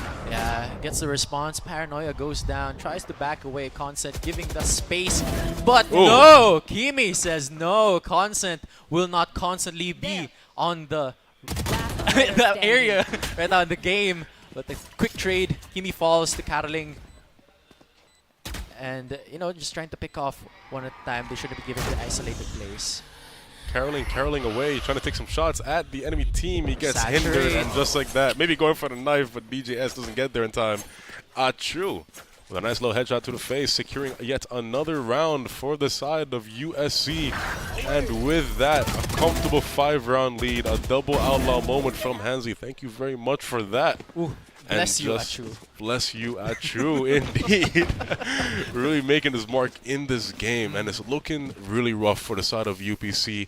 University of San Carlos, their contact plays and their space taking and everything, very nicely done. And we can see, especially on Hansi, on the chamber, he gets his pick, he plays off of that initial contact, just runs back, just like that. Another tour de force, getting committed into the round. And they're just really quick, you know, with how they try to take the space. And absolutely. Puts them in advantage. Trademark! No, it's tour de force gets two. The headhunter, my God, Hansi, don't do it to him. The fourth body. Hansi, don't do it to him. Now he has the read, he's sniffing them out. Hansi, don't do it to him. Sniffing Constant. Ooh! Hansi, don't do it to him! Goodness! Hansi. Wonderful ace from Hansi. Hansi, why'd you do that? Why'd you do that to them? A collateral followed by 2 kills. My God. Instantly pulling out the headhunter. A collateral followed by a headhunter kill, followed by another. And then another. That's 5, Hansi. They were so in tune with that trademark that his tour de force was basically on them. They took out the trademark, but at what cost? Because they all got taken out right after. That is heartbreaking for the side of UPC, and a spectacular collateral for the side of University of San Carlos. Hansi. Beautiful defensive paranoia right there, but Han will be displaying where Achu will be. Bless you, Aggie, you will fall. Paranoia. And now the screens are up. Showstopper. Unfortunately, will not find anybody. Kramen will be isolating those plays. Spike down A 3K Nightfall goes down. The Prowler tries to find somebody. Heather right there, denying Aggie further movement. Achu, bless you with the dark covers from the shadows. Okay, he takes a spike. But it's going to be a, you know, they're going to be in a deadlock 2v2. It's a mildly better situation for the side of USC, and Oh, the timing. He might get a timing here. Kramen just barely. Once Oh, again, he gets one. gets but one, it but out. unfortunately, it's not going to be a reverse. You know, it's not going to be a response for an ace. It's going to be an instantaneous trade from Achu. Bless you with the spike. He fakes the plan towards the B site, prompting a little bit of a rotate. But he fully commits to the C site, putting the spike down now. Stein biding his time, thinking, what should I do in this situation? 33 HP on Achu is not the best kind of health bar you can get. But with especially with Achu's performance and his utility and everything. You know, we really have loved to see a back-to-back ace, a revenge ace at that. But Achu, last one standing, gets the angle on 4K. Stein. Reverse 4K. I mean, he thought he had it for a second, but Achu responding with a 4K of his own. And the half is looking like 2-9. Really unfortunate for the side of UPC. They got it down. Kramen almost had, like, he had the most prime time performance there. But Achu responded to his 4K with a 4K of his own. 4K of his own. Kramen did have his moment. Unfortunately, the stars did not align, and the heads did not just move into his crosshair. We have Hansi with an op. We saw him with the Tour de Force. Seeing him with this op. Aggie with the... Can't even get one. Aggie with the judge. Unfortunately falls down. Caroling will be soliciting for that kill. Achu! Kramen takes two! It's the end of the operator. Valiant hero operator, but beautiful. Beautiful skin, by the way. Very nice skin indeed, yeah. But just like that, the battlefield goes completely quiet. But do they expect Constant to be in this situation, in this box right here? The door might have given his position away, but will Kimi check that box? Yes, he will! But He just did like check, that. but no. Constant was able to take the say. Hansi with the Valiant hero operator. Tries to make some noise, but that's about it at the moment. He does have the spike in hand, so it might be a prominent situation for him and a very favorable one for him at that. But the problem is, operator might be good, but when you're in a 1v3 clutch situation, it might be a little bit disadvantageous, especially if UPC plays together. And I think they know that he is, but he does have the headhunter in his pocket. Yeah, exactly. He still has 7 in the chamber. 7 in the chamber. Oh, chamber mentioned. Chamber mentioned. But yeah, with how much Hansi has been able to just get away, it's not something you have to count him out for. 10 seconds left. Ooh, trying to go for the wall bang. The molly as well going out. Snake bite will not graze him a little, but Constant finally gets the revenge on that ace. A little bit of a pincer maneuver going in there, and just like that, the half ending at a 3-9. Advantage staying towards the side of USC with a comfortable 6-round lead. But anything can happen in the second half. Yeah. We'll see how USC transfers this kind of playstyle towards the defending half. I'm going to be expecting a lot of space control, and it's looking like they're all hovering towards the A site, and the Viper wall is going to be more prominent on that side. That's going to be a problem.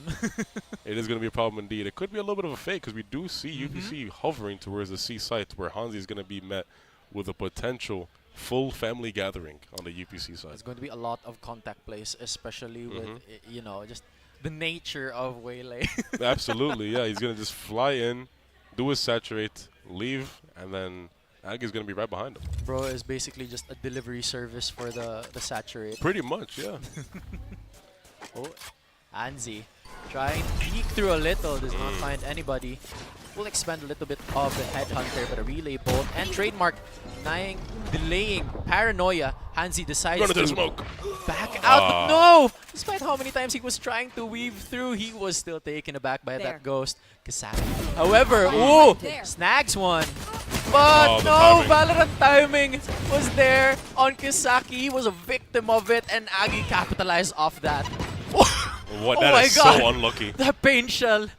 That pain shell didn't have any air to it, but Achu we securing to the side of San Carlos. That paint shell was so unlucky. Like you said, no air to it, but Achu, a gust of air. Didn't have any bounce. It wasn't made of rubber. It just barely hit that little lip on the side there, and just it completely killed his momentum. But despite that, USC did manage to secure the round. Pistol Yeah. round goes to them. A very nice early advantage in the half that you always want. 7-round lead as well. Looking very good for them. USC opting for a little bit of a more conservative approach to this round. And the UPC answering with a Bucky on Aggie and a Stinger on Stein. Two very aggressive duelists, two quick players with two very quick weapons. But as I say that, Ares is on either side of USC. Oh, Ooh, beautiful. the Marshall. Snag from DJZ. Aggie falls. Ooh. Okay, And then Kimmy. Aries on top of the box, of the pillars. Stein falls. DJZ trying to capitalize more off of that. Marshall, Kimi, and Okay. Kisaki ultimately just a beautiful response of each other. That conversation, they were talking, but mostly it was just, unfortunately, it was just San Carlos speaking very loudly. I mean, they have the God of War and the Law on their side. The Ares and the Marshall just really supporting him. DJS with a nice firm And they 2K. have the one who commends bless yous, you know, the achoo. That's true. He sneezing all over them with that Ares. They're really making a mark, but they're opting to commit still towards their side. Their bonus round is proving very favorable. Pretty sure that was a flawless potential outlaw moment. Outlaw Oh moment! my goodness, Hans and Kimi take a piece. Chicken Joy bucket, one for each. Oh, Oh, Aggie, Just barely. however, gets traded and Stein responds by taking down Achu. A trade of his own. That's going to be 2v2 apiece, a space maker and a space denier. Denier? Denial. Denier, denial. Works either ways. Hey, denial is a river in Egypt. Ooh. Last player But standing. that Marshall will not be finding anybody at the moment. Consent, however, gets the jump on Kasaki. And then spam way too far to prove of any value. DJZ just pushes through. Precarious situation for him to be in. It's a 1v2 situation. It's a different type of high-low, especially if he's not expecting. Tries to find Barely. Stein, however, Ooh, he's that's going rough. to get slow mode, a saturate of his Snowball own. battle. But constant, man. These slow-mos are just non-stop. You Yeah, we're use getting as soon as the Yoru nerf drop is just waylay all Waylay the after way. Waylay. I feel like I'm watching a 2015 movie. There's so many slow-mo shots in all of these games. Just, I'm gonna kill you. I'm gonna get you. And then, Is it the bad guys don't look at the Yeah. good guys don't look at explosions? yeah, cool guys don't look at explosions, bro. And then we have Kimi on that side doing his fadeaways with the showstoppers. But with that, University of San Carlos, despite losing that round, that was a bonus for them. So they do have the full buys, and you might be a bit more comfortable on the aggressive side and the playstyle. Oh no, they're just spamming through at the moment. Aggie trying to reposition himself, but the paranoia will catch Stein off guard. Aggie slowly creeping with the judge. No! The Guardian plays. The Guardian Kramen was able to take down Achu as well. The Prowler will follow up. But no. Ooh, the Boombot. judge. Boombot distracts Kimi a little, and Aggie is heating up. At the moment, DJZ has the refract, but is it enough to get him out of trouble? Caroling was able to eliminate DJZ. And Hanzi trying to find a kill on an angle that has nobody there. It's going to prove a little bit more difficult for him now that UPC has sunk their grip, their hold onto the side, and with they don't want to. I don't think they want to give away too much of their comfortable situation that they're in, and USC might be opting for a little bit of a save here because he's in an unfortunate situation. It's a 1v4. He has a Vandal in hand. The money is barely in their favor, and they really want to bide the situation that they're in. Yeah. So maybe he might get a couple exits. Aggie is haunting him right now, sprinting around the map.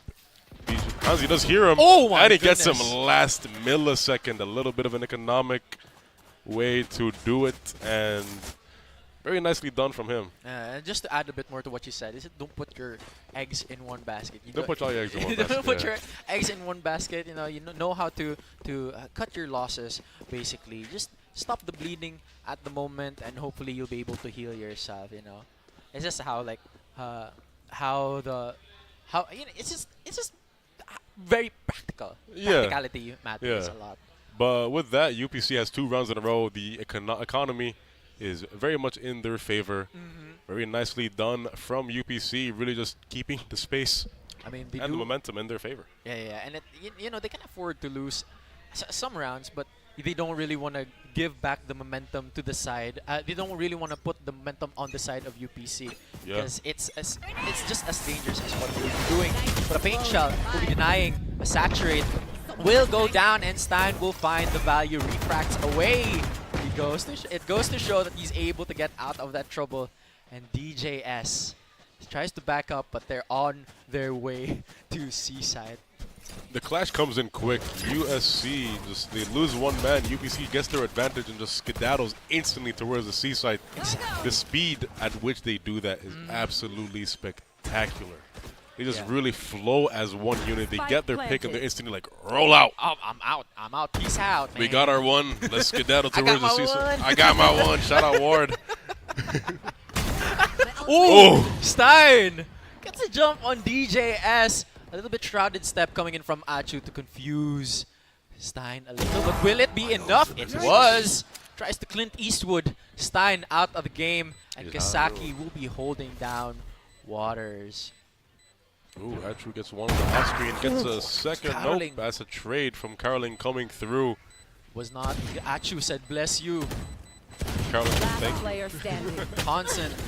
Kasaki, but no. UPC deny them the any more further points. Momentum, any deny them match point. deny them anything. But yeah, USC, they have a lot of chances, but with how everything is going, that's 3 in a row for UPC. It's really not the situation they want to find themselves in. It's looking rough, but all things considered, USC does still have a chance, but UPC is making sure that that chance is thoroughly extinguished. Absolutely, but all around the board, all across either of the teams, we do have a lot of ultimates coming through. Convergent Path, the Nightmare, the Neon Ult, and the Kimi Showstopper already denied. Very chaotic.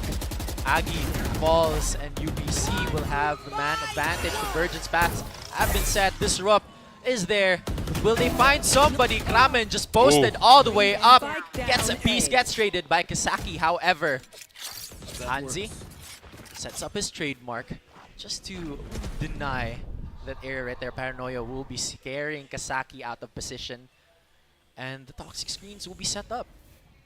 2v2 situation, Caroling with the bomb in hand. The spike is looking to be planted. The smokes are coming out. Spike looks to be planted, but do they want to commit to A when they have the avenue to go to B? Absolutely, the door is already open. All they have to do is just walk through it, and it's looking like they will. Oh, they will. A little bit of a sneaky sneaky. I mean, they have double controllers. You might as well just smoke off. Smoke off everything at this point. Smoke off everything at this point. But wait, even more of a sneaky player. They're going towards Seaside now. Oh, what are they planning to do? They're trying to go bring around the Rosie. Oh, never mind. Full of posies. The dark covers as well as Poison Orb. Spike planted. Fall on B side. Spike goes down, Headhunter in hand. Hanzi is looking for a little bit of a pick here. A little bit of a pick indeed, but that pick could become a pickle if they're unable to gain information of where UPC could be positioning themselves. Hanzi looking a little bit pansy at the moment. Kasaki tries to defuse, tries to bait out. No! Hanzi! Oh, Hanzi! Gets 2! Hanzi. Insane! Hanzi. Gets 2 in that moment. Just instantly readjusting his aim. Buenos dias. Buenos dias.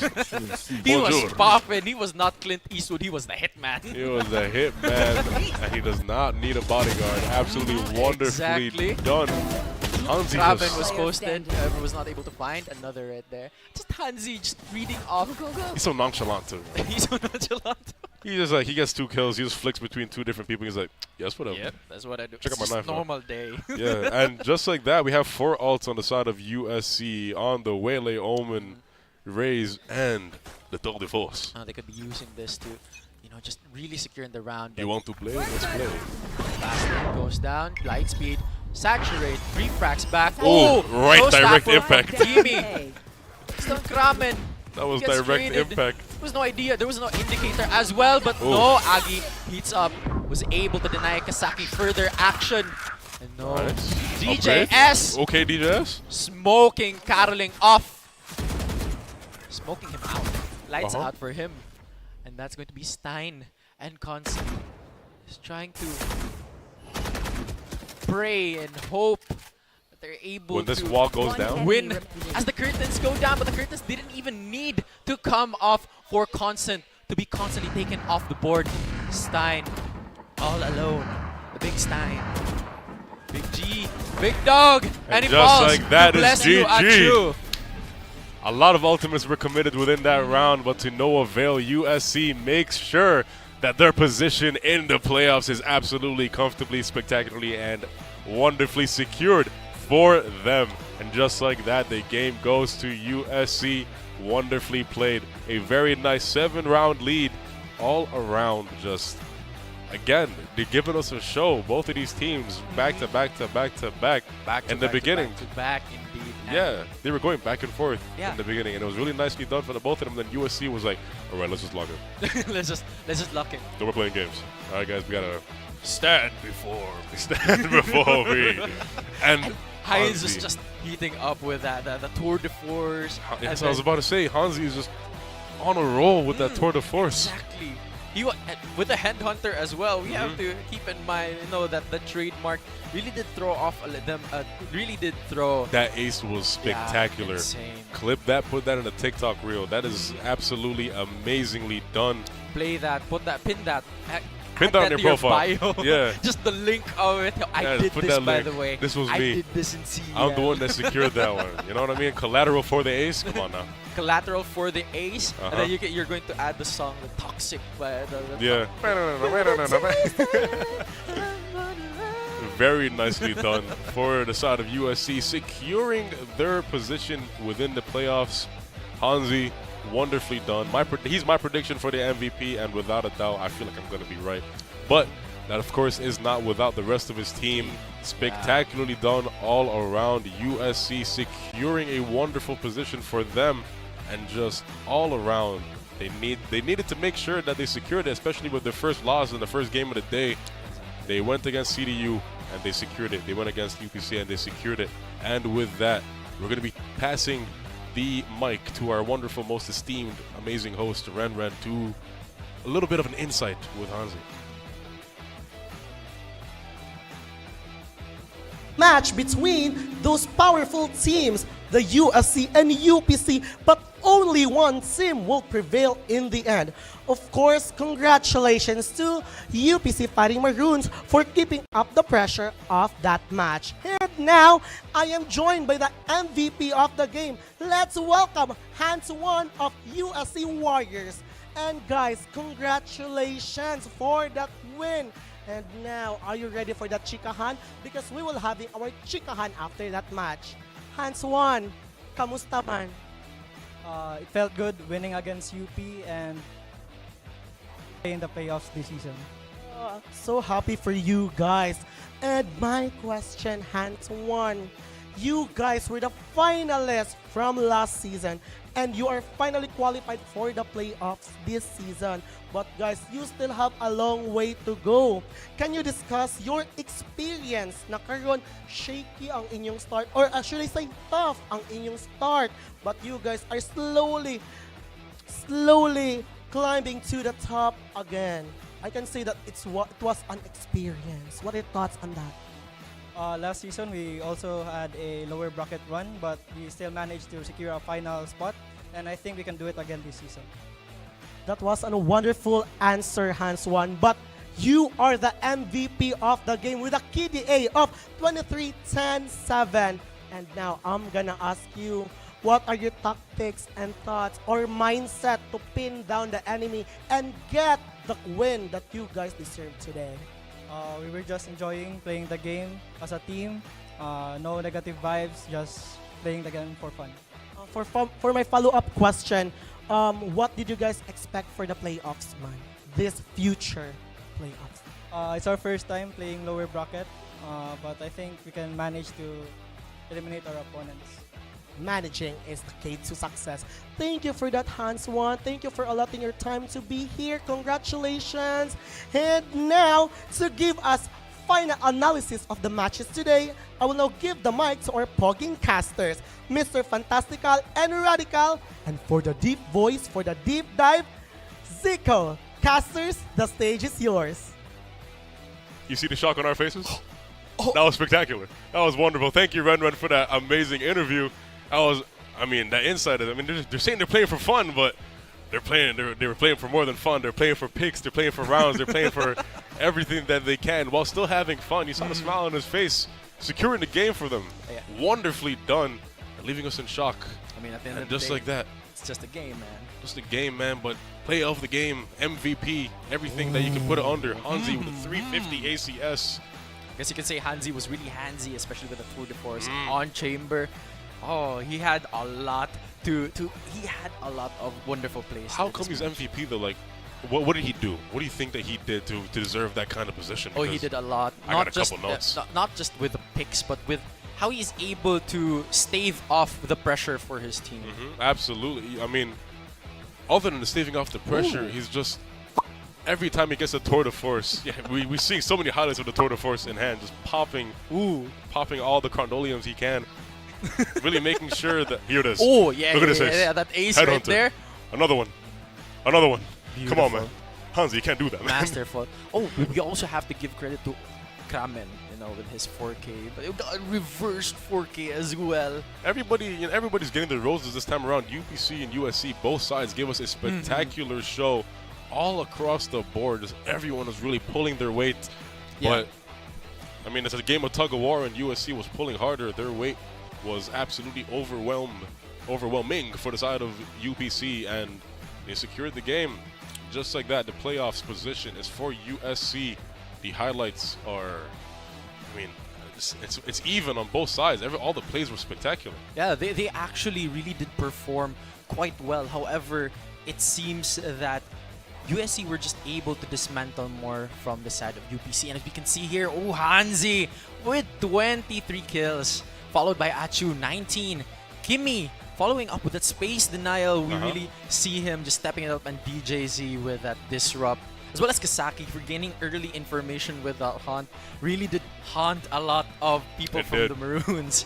And now as we take a look from the side of the Fighting UPC, Maroons, we have Kramen. 16 really did well. He was punching it for his team, just trying to scrape for it's like a father just fathering his community, just giving them. He's providing. He's providing He's for the his hunter team. and gatherer. I give you this, child. I give you this give you advantage on this. this round very early on. Very nicely done from both of these teams, UPC and USC fighting neck to neck, passing it back and forth. Very nicely done. USC securing their position within the playoffs. But for now, that was the final game of the day. I have been the deep voice for your deep dive. And I am Mr. Fantastical, none other than N Radical. And with that, we're going to pass it to our wonderful host, Kisya. Take it away. Thank you so much, casters. And now let's have a recap of today's matches. So first match of the day was between the USJR Jaguars and the USC Warriors, where the USJR Jaguars claimed victory. And the second match was between the USC Warriors and the CDU White Stallions, where the USC Warriors emerged victorious. And the third match was between the UPC Fighting Maroons and the CDU White Stallions, where the UPC Fighting Maroons won the match. And the fourth match was between the UPC Fighting Maroons and the USJR Jaguars, where the USJR Jaguars claimed victory. And the fifth match was between the USJR Jaguars and the CDU White Stallions, where the CDU White Stallions won the match. And the last and final match of the day was between the USC Warriors and the UPC Fighting Maroons, where the USC Warriors emerged victorious. And now for the exciting part, the upcoming matches this April 12. The first match would be between the UCLM Webmasters and the USPF Panthers. Second and last match would be between the UCMN Webmasters and the CITU Wildcats. There you have it, CESAFI fans. That was the play-ins contention for this season. So thank you so much, the respective players, teams, coaches, fans, sponsors, and student volunteers into the entire CEL community. See you this April 12 for the playoffs.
You keep on running around.